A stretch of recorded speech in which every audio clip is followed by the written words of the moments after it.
Вечером, когда междугородний автобус мчался сквозь заснеженные пейзажи Онтарио, салон был почти полон.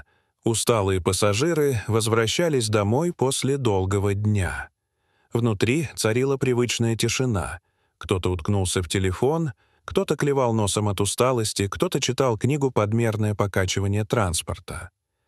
На одной из остановок в автобус зашел молодой мужчина с агрессивной манерой поведения, громкий, нахальный, с явным запахом перегара. Он прошел по проходу, оглядывая пассажиров с вызывающим видом, и уселся напротив старушки лет 70, маленькой, аккуратной, связанной шалью на плечах. С первых минут он начал вести себя вызывающе. То отпускал грубые замечания, то ехидно усмехался, глядя на нее. Старушка вежливо просила его угомониться, отводя глаза и стараясь держаться спокойно. Но это лишь подстегивало его. Он чувствовал себя безнаказанным. Когда она дрожащими руками попыталась встать и пересесть, он схватил ее за руку, грубо толкнул обратно на сиденье и ударил по щеке. В салоне повисла тяжелая тишина. Несколько человек поспешно отвели взгляд. Кто-то сделал вид, что не заметил, кто-то прибавил громкость музыки в наушниках. Казалось, никто не собирается вмешиваться. Хулиган, почувствовав, что может делать все, что захочет, усмехнулся. Но внезапно с другого конца автобуса поднялся мужчина. Высокий, широкоплечий, с военной выправкой. По нему сразу было видно. Этот не из тех, кто отводит взгляд. Он медленно прошел по проходу, не говоря ни слова. Хулиган тоже встал. Ухмылка не сходила с его лица. Он, видимо, думал, что это закончится обычной перепалкой.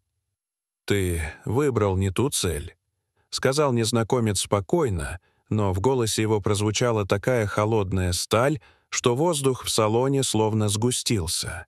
В следующую секунду хулиган уже лежал на полу. Мужчина не дал ему и подняться.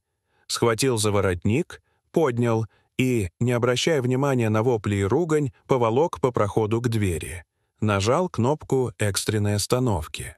Автобус замедлил ход на участке между остановками, и, как только тот замер почти в сугробе у обочины, мужчина открыл дверь и с силой вышвырнул мерзавца наружу. «Пусть остынет», — коротко бросил он, возвращаясь на свое место. В салоне зашевелились люди. Кто-то заснял произошедшее на телефон, кто-то не сдержал аплодисментов. Старушка, все еще прижимая к покрасневшей щеке платочек, тихо поблагодарила своего защитника. Автобус вновь тронулся. Но теперь в салоне была уже другая тишина, не тревожная, с примесью страха, а спокойная, глубокая. Та, в которой рождается уверенность, зло может быть наказано. И добрые люди все еще есть.